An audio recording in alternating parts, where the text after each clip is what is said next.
오늘은 이 말씀을 가지고 그리스도인들이 이 성장시켜야 할 미덕들, 우리 안에서 이렇게 성장시켜야 할, 키워가야 할 미덕들, 그런 주제로 말씀을 전하겠습니다. 하나님께서 인간을 만들 때 어떻게 만드셨다 그랬어요?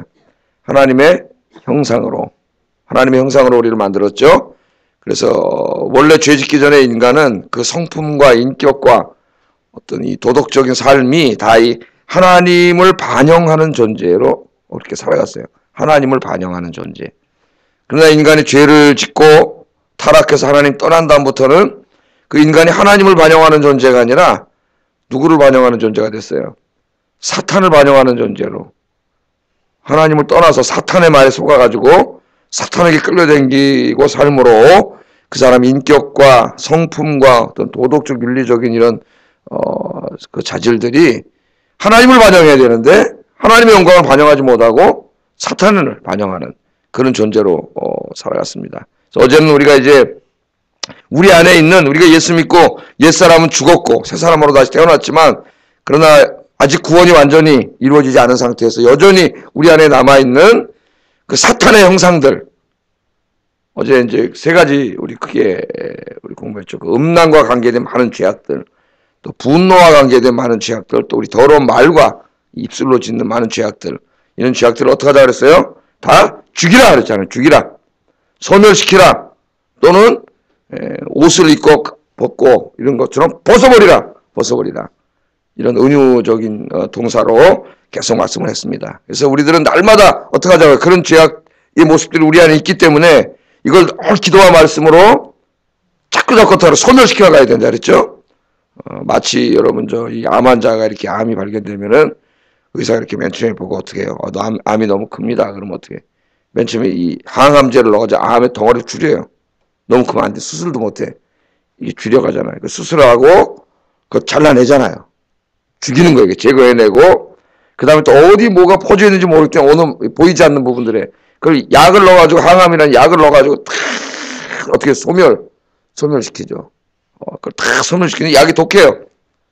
독하니까 그거 할 때 힘들어. 엄청나게 힘들어요, 막. 그냥 힘들다는 정도가 아니에요. 그냥 시체같이 깔아져요, 막. 그렇게 고통스럽게 다 온몸을 잡아내는. 이 과정이 참 비슷한 것 같아요. 우리 이 속사람에게도.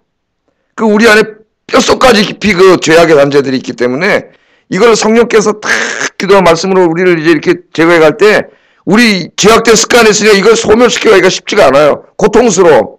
예? 막 금단 현상이 일어나. 죄 짓고 살던 막 그런, 그죠? 저도 요새 이 말씀을 묵상하면서 저 자신에게 계속 적용을 하는데, 화가 언제 나냐면 요새 뉴스 보면 화가 나요. 그래서 뉴스로 화가 확 나오고, 어제 내가 설교한 게 거친 말이 확 나오려고 그러고, 하지 말라 그래서 제가 설교해놓고, 아직 죄성이 계속 기도로 이걸 소멸시켜 가야 돼.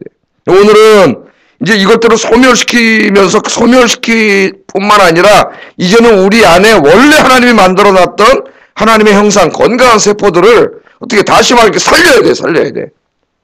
소멸만 시키는 게 아니에요. 그 소극적인 방법이고 막 살려내야 돼요, 다시. 오늘은 이제 본문이 우리가 다시 이렇게 회복시켜 나가야 할 하나님의 형상들. 지금 아주 이제 작은 상태로 낮은 수준에 있는 것들을 자꾸 성장시켜 가야 돼요. 이 골로새서의 특징이 뭐라 그랬어요? 중요한 가르침이 그리스도인들의 믿음의 성장, 신앙의 성장, 인격의 성장이라 그랬죠. 그래서 그것들이 뭔가 오늘 한번 좀 생각해 보겠습니다. 많은 그 미덕들이 나오는데, 기독교의 미덕들 혹은 하나님의 형상들 나오는데, 크게 범주로 나누면은 우리 다른 사람과의 관계 속에서 나타나야 되는 사랑에 관계된 미덕들, 사랑과 관계된 미덕들이고, 또 하나는 교회 안에서 나타나야 되는 이 평강과 관계된 미덕이고, 또는 하나님과 나와의 관계 속에서 나타나는 이 감사. 크게 이렇게 세 범주로 나눌 수가 있습니다. 감사는 또 이제 그 다음에 예배와 찬양으로 이어지는데 그 부분들은 이제 좀 또 나중에 살펴보고, 자, 첫째 이 사랑과 관계된 미덕들. 원래 하나님 우리를 창조하실 때 이렇게 우리 안을 이렇게 만들었는데 우리가 다 죄 짓고 잊어먹은 것들을 이제 우리가 다시 다 살려내야 돼요. 기도와 말씀으로 그렇게 살아야 되는데 12절 하반절부터 14절까지 보면 많은 사람과 관계된 미덕들이 나옵니다. 긍휼과 자비와 겸손과 온유와 오래 참음을 옷 입고, 어제는 벗으라 그랬으니까 오늘은 입으라고 비유적인 동사로 말한 거예요.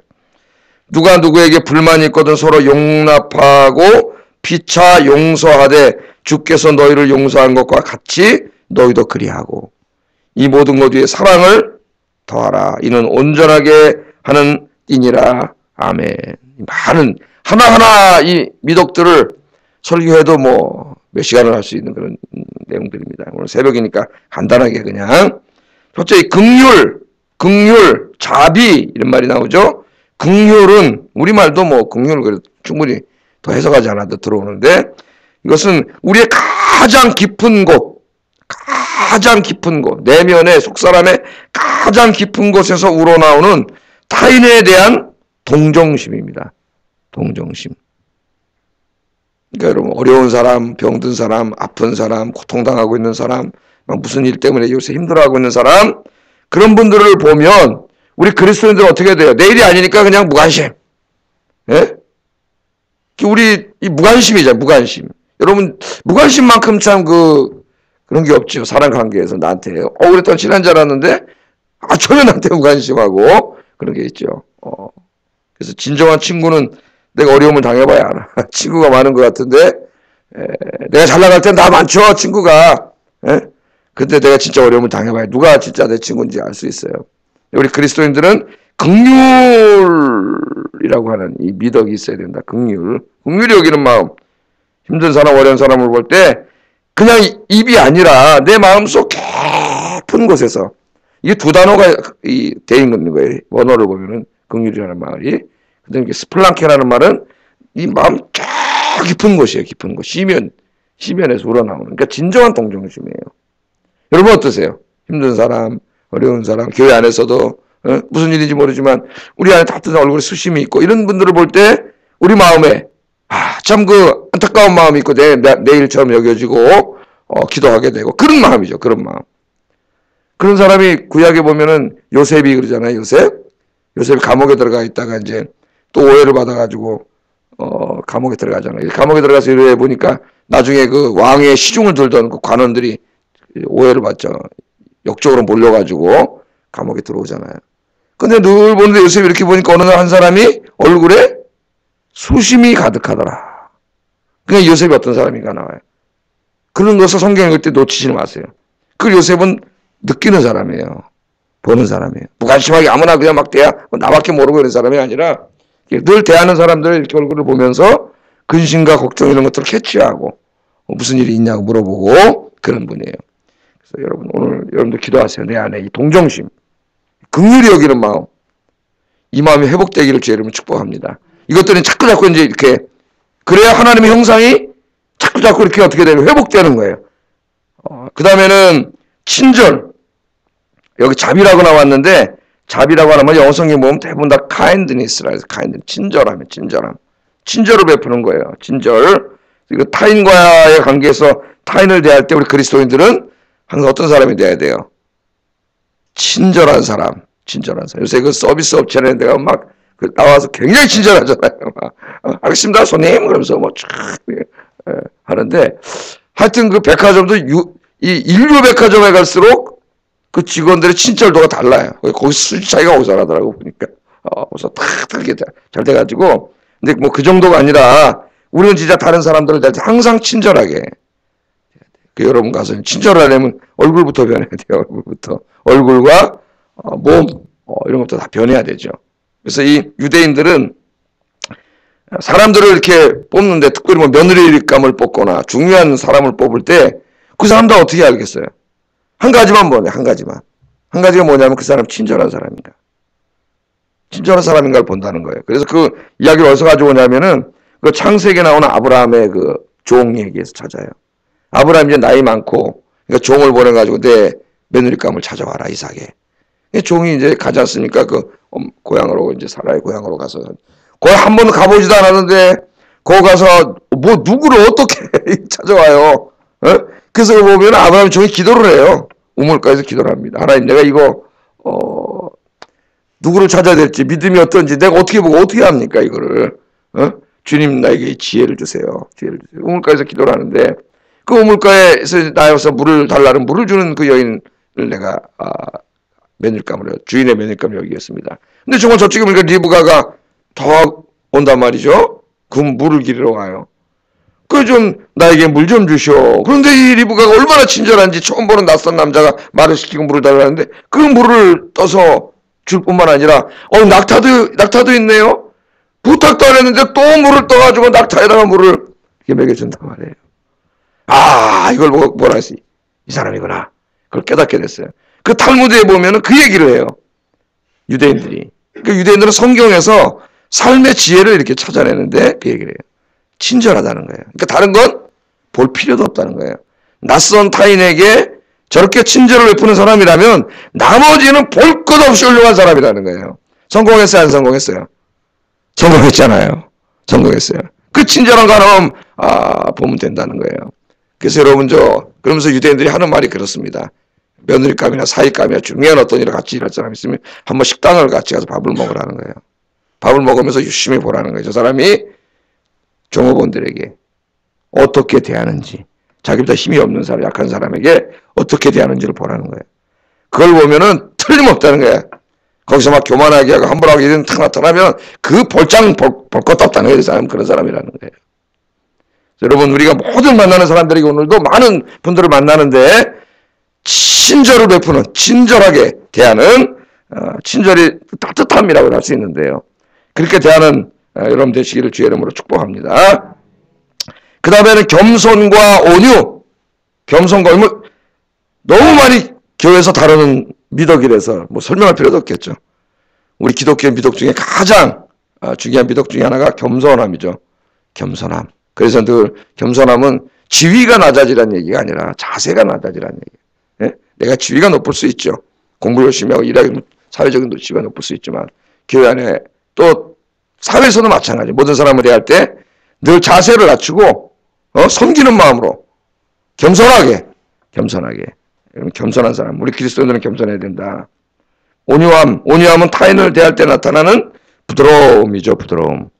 따뜻함. 온유와 겸손. 이런 미덕들을 우리가 어떻게 돼요? 자꾸 우리 안에서 성장시켜 가야 돼요. 회복시켜 가야 돼요. 이런 미덕들을. 그 다음에는 오래 참음. 오래 참음은 타인이 나에게 행하는 잘못에 대하여 분노하거나 보복하지 않고 어떻게 오래 참아주는 거죠.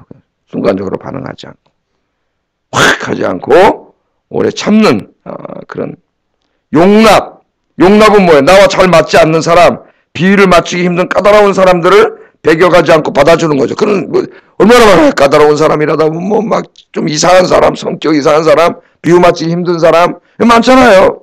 예? 그걸 받아주는 거죠. 받아주는 훌륭한 이 그리스도인의 마음이에요.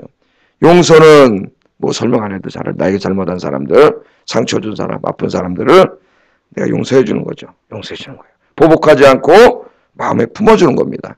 자, 이런 그리스도인들의 미덕들, 이게 원래 하나님의 형상이에요. 우리 인간을 그렇게 하나님이 만들었어요. 예?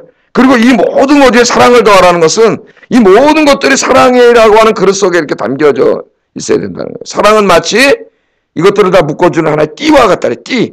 끈이란 말이에요. 끈 구슬을 다 이렇게 끈으로 끼면 구슬이 이렇게 묶이는 것처럼 옷이 다 떨어져 나가는 거를 꼬매면 팔도 붙고 이렇게 붙어서 옷이 되는 것처럼 사랑이라고 하는 것으로 다 이것들을 이렇게 묶어서. 그런 게 사랑이에요. 사랑의 다양한 모습들이에요. 사랑의 다양한 모습들. 오늘도 여러분 우리 그리스도인입니다. 우리 안에 어제 배웠던 그런 사탄의 모습들은 자꾸 우리가 기도와 말씀으로 의식적으로 나오려고 그러면 어떻게 해요? 자꾸 기도로 소멸시키고 모든 인간관계에서 오늘 이 배운 긍휼과 자비와 겸손과 온유와 오래 참음과 용납하고 용서하는 그 모든 사랑이 오늘도 더 풍성해지는 여러분 되기를 주의 이름으로 축복합니다. 그래서 예수 믿고 1년 전과 2년 전과 3년 전과 10년이 달라야죠. 50년 됐으면 달라야죠. 점점 더 이 인격과 성품이 이렇게 성장을 해야죠. 그래서 얼굴과 그 사람 딱 만나서 이야기하면 뭐가 나와야 돼? 하나님의 형상이 보이고 주님의 사랑이 보이고 원래가 그렇게 돼야 되는 거예요. 그렇게 돼야 되는 거예요. 그래서 가장 주님을 닮은 사람이 누구냐? 하나님 형상을 회복한 사람이 사랑하는 사람, 사랑하는 사람. 이 아름다운 품성들을 기도와 말씀으로 날마다 이렇게 성장시키는 여러분 되기를 주의 이름으로 축복합니다. 자, 그 다음에는 우리 이제 공동체 안에서, 교회 공동체 안에서 미덕인데, 이게 뭐냐면 이제 평강, 평화로운 공동체를 만드는 거예요. 15절 같이 한번 읽어보겠습니다. 시작.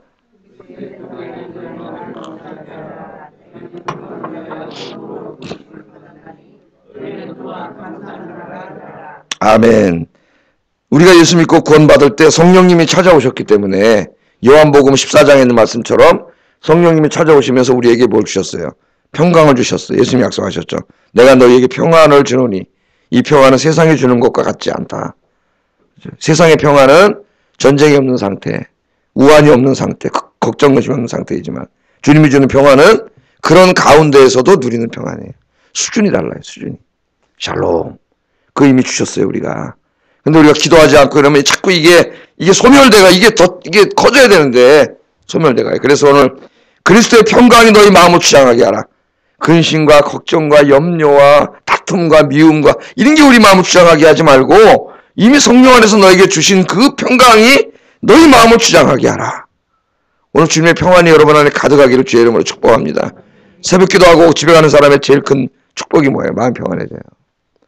평안이 찾아오면 치유가 일어납니다. 그죠? 걱정, 근심이 없어지기 때문에 마음 답답한 거, 미움 이런 게 사라지기 때문에 치유가 이루어지고요. 몸이 가벼워져요. 몸이 가벼워져. 그래서 먼저 내가 주님이 주시는 평안이 내 마음을 온전히 지배하고 그렇게 함으로 오늘 더 하고 싶은 말은 개인의 평안이 아니라 바울이 그 평안이 있어야 교회 공동체 안에서 다른 사람과 관계 속에서 뭐가 이루어져요? 평화가 이루어진다는 거예요. 평화가. 주님 안에 평안이 없으면 자꾸 와서 다퉈요. 갈등이 일어나. 다 믿고 교회가 어떻게 돼? 분열되고 갈등되고 싸워. 하나가 되지 못해. 왜? 물론 저 사람이 나를 기분 나쁘게 한 것도 있겠지만 더 근본적인 원인은 누구에게 있어요? 나에게 있어요. 내 마음이 평안하지 않기 때문에 그래요. 내 마음이. 여러분이 새벽에도 잘 오셨어요. 오늘 그 성령 충만하셔가지고 그 마음이 평안하시기 바랍니다. 그럼 오늘 교회뿐만 아니라 직장에 나가서도 어때요? 김과장 할렐루야. 김대리 할렐루야. 마음이 기뻐. 마음이. 내가 기쁜데 여러분. 내가 기쁘고 행복하면 다른 사람도 행복하게 해줘요. 내가 그렇지 못하면 다른 사람도 나 때문에 힘들어요. 힘들어. 그래서 평강이 가득하고 그 평강을 우리가 뭐라 그래 그 다음에 우리가 평강을 위하여 한 몸으로 부르심을 받았지 않느냐. 한 몸은 교회에 대한 은유죠. 예? 교회가 한 몸 하나. 이 뭐를 나타내지? 평안, 평강, 샬롬. 샬롬은 천국의 가장 큰 특징 아닙니까 여러분? 교회가. 우리가 샬롬을 이뤄야 돼. 그래서 요번 신문 읽어보셨나요? 제가 컬럼 쓴 거? 오고 싶은 교회. 예? 오고 싶은 컬럼 꼭 읽어보세요. 안 읽으신 분은 중요한 얘기를 제가 여기다 썼어요. 로제타 마을이라고 하는 그 마을 사람들 심장병도 없고 다른 마을에 비해서 건강하게 오래 사는 비결이 뭔가를 수십 년 연구했더니 결과는 공동체 자체라 그랬잖아요. 모든 마을 사람들이 싸우지 않고 다투지 않고 갈등하지 서로 사랑하고 서로 방문하고 음식도 나눠 먹고 공동체 안에서 행복하게 살았던 그것이 결국 그들의 영육의 모든 부분을 건강하게 만들어주는 거예요. 그래서 스탠리 하워즈라고 하는 디우크 대학 유명한 그 교회사 교수는 교회됨이라고 하는 책에서 진정으로 우리 교회가 추구해야 될 게 뭐냐. 뭐 이런 프로그램 저런 프로그램. 물론 프로그램도 굉장히 중요하고 해야 되지만 정말 우리가 더 중요하게 추구해야 될 게 뭐냐면은 뭐예요? 교회가 교회 되는 거예요. 교회가 교회 되는. 어떤 교회? 서로 사랑하고 서로 평화한 교회. 그런 공동체를 만들면 세상을 구원할 수 있다는 거예요. 세계적인 신학자가 한 말입니다. 우리 아영교회를 먼저는 내 마음에 하나님 주신 평안으로 가득하고 늘 교회 오면 우리 교회가 이렇게 주님의 샬롬으로 가득한 평화로운 교회, 평강이 가득한 교회를 만드는 일에 힘쓰기를 주의 이름으로 축복합니다. 마지막으로 하나는 감사예요. 그리고 마지막으로 꼭 뭘 더한다고요? 감사하라는 거예요. 감사하라. 감사는 물론 우리가 인간에게도 감사해야 되지만은 제일 중요한 게 누구에게 감사해야 돼요? 하나님께 감사해야 되죠. 여러분 감사하세요? 어떠세요? 요즘? 아니 불평과 불만과 원망과 이런 것이 가득 차 있습니까? 아니면 감사가 가득 차 있습니까?